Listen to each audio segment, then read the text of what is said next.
concept when that's not the original concept. Exactly. It's not our culture. What I call Roman culture, you call European culture. You talking about cultural, you know, it depends on Everyone is going back to you talking about melanated people.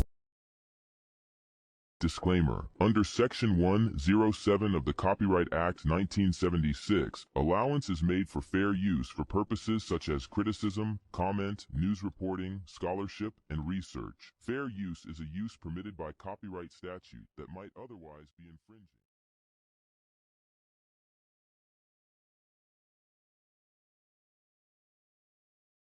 We represent the missing link as black women. The black man has been dissected, examined, the white man, the white woman, and the black child. But it has been us as black women who have never been examined. We have been protected, we have been insulated, we have been kept from any kind of criticism about our personal behavior in the home and outside of the home, and we have been given the false compliment that we are the backbone of the black nation. There is no doubt in any community in this country that the men in those communities are the backbone of their nations. We have too much falsehood and pretense going about our condition.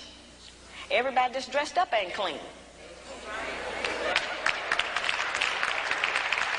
You know, that's just the truth. We have to look at our condition in the light of truth.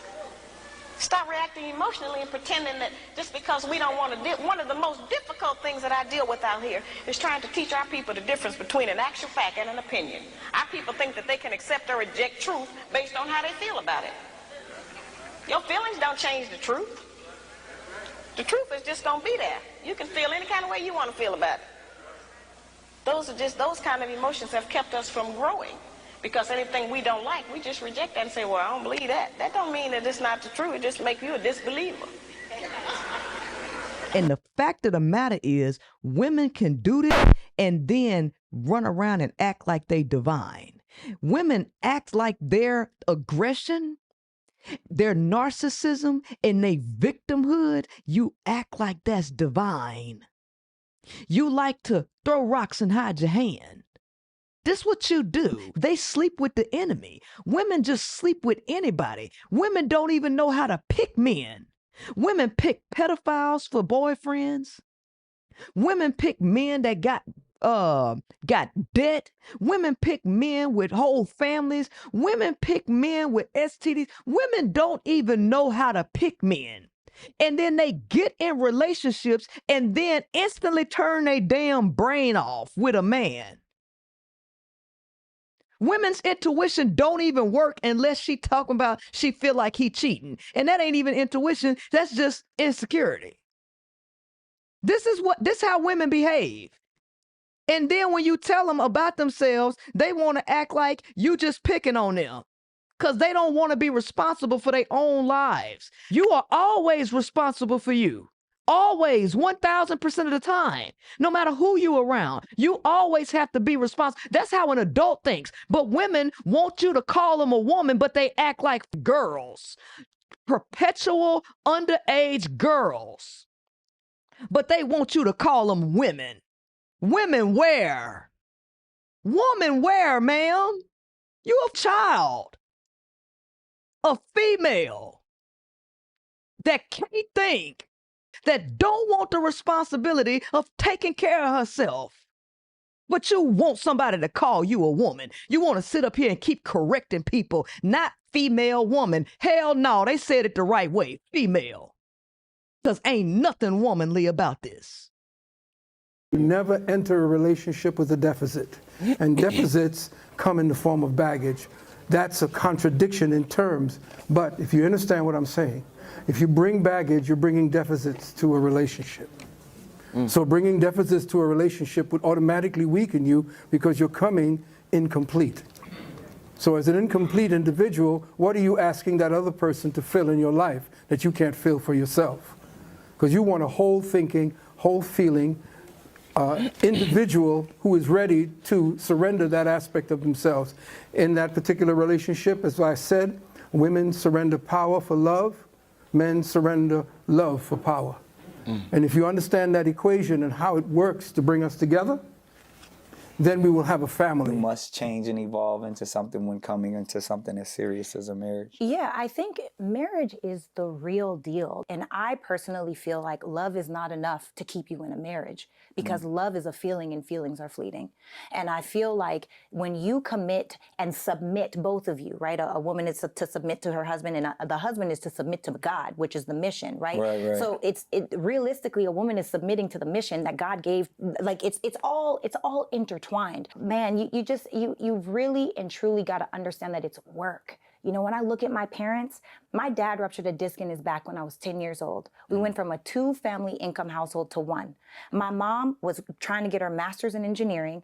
She was going to school full-time, obviously, because she was trying to get her master's, had a full-time job, my dad's injury, all of us kids, and trying to make sure that we weren't homeless. Wow. So inside of all of that, my mom still, to this day, makes my dad head of household. My dad went through cancer. My mom gained almost 100 pounds. There's been so many things that my parents have gone through, but no matter what, they rock it out for each other. Yeah. So now I'll be looking at people out here and I'm like, folks are weak. They like this picture on Instagram. Oh, I quit. Oh, I don't like that. You know, like that's weak to me. And and weak isn't good or bad. It just is. It's just weak. You know, and I feel like we live in a culture where there aren't as many people that you can look up to and see what marriage actually is. How many people have friends, family members, or parents that are still married? So most people are out here winging it, trying to do their best. And we're not prepared. Yeah. We're not prepared. I had something that a lot of people on my block didn't have. I had a mother that cared for us, and I had a father. The importance of a father, a man that is there. My daddy, Howard Wayans, was a man. So much so that my daddy raised kings. You know, we are successful because we was raised right. We had a mother that loved us and a father that protected us and respected, and we had something to answer to. My parents did a great job. How do you get all these successful children? Because my daddy taught me a scripture in the Bible, honor thy mother and father, for thy days on this earth will be longer. The scripture is just about being grateful and honoring. I honor my parents now with my walk. As a father, I honor them. I take care of my kids. I'm a man. I am a man. My brothers are men. My father raised good men. So sometimes at night when I can't sleep because my daddy gone, and those words scream to me as my father talking to me. The maturity of mindset and the proper enhancement of character are qualities that are not attractive to underdeveloped people. I don't say this to be funny or to be mean, but how could somebody who is unnecessarily immature ever appreciate a person that is intentionally bettering themselves? Example, if you're looking for longevity and commitment in a relationship, then wouldn't it be foolish to pursue an individual who is publicly promiscuous in their behavior? So now you're like, I can't believe they cheated on me. You can't. Women, they don't know how to represent themselves. They don't know how to be adults, right? Being an adult is far beyond having sex with men, having babies, going to work, you know, that are normal adult responsibilities.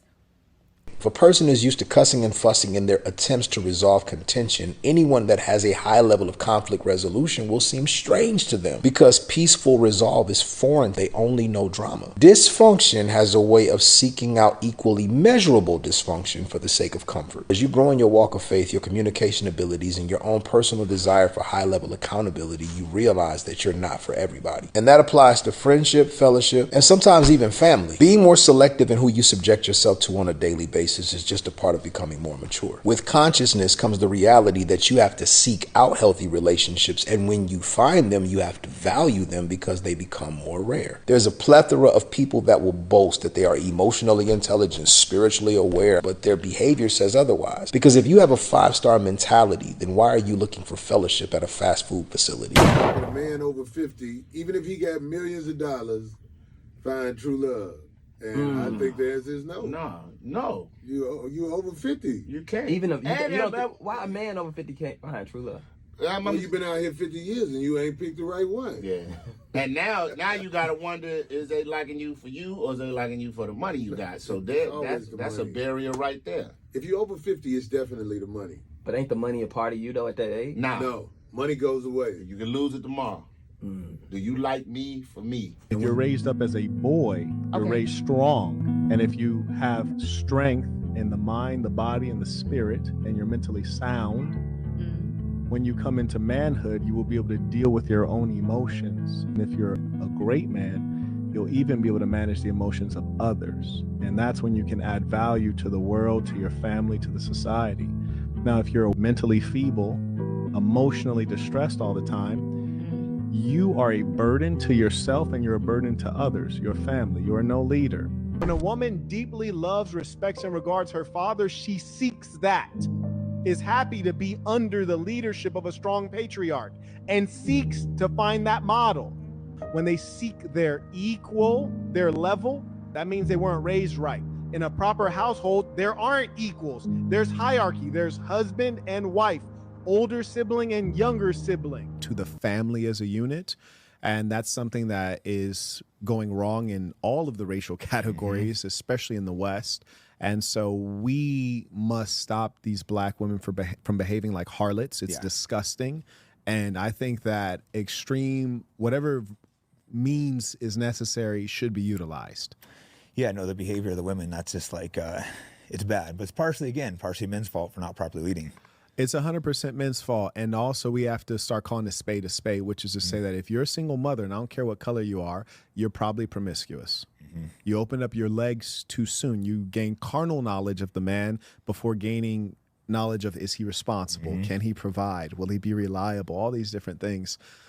So we really do need to deal with that. You know, so the ego has played a very pivotal role in the downfall of black men in this country. Whether you're talking in the hood or whether you're talking the civil rights and black power struggle, you know, we've always had an ego issue. And that ego issue comes from the fact that we have been so emasculated in American society. And so because we have not been allowed to be men freely in the open sense, whenever we have issues with each other, that pain, that trauma, that rage, that anger manifests itself. Because we're angry and we're frustrated, but our young people are not properly educated as to why they're in the condition they're in, so they take it out on each other. Whatever you want to call us, Moors, African Americans, black people, we had nobility. The original concept we're not following today. Now that's some thoughtful food.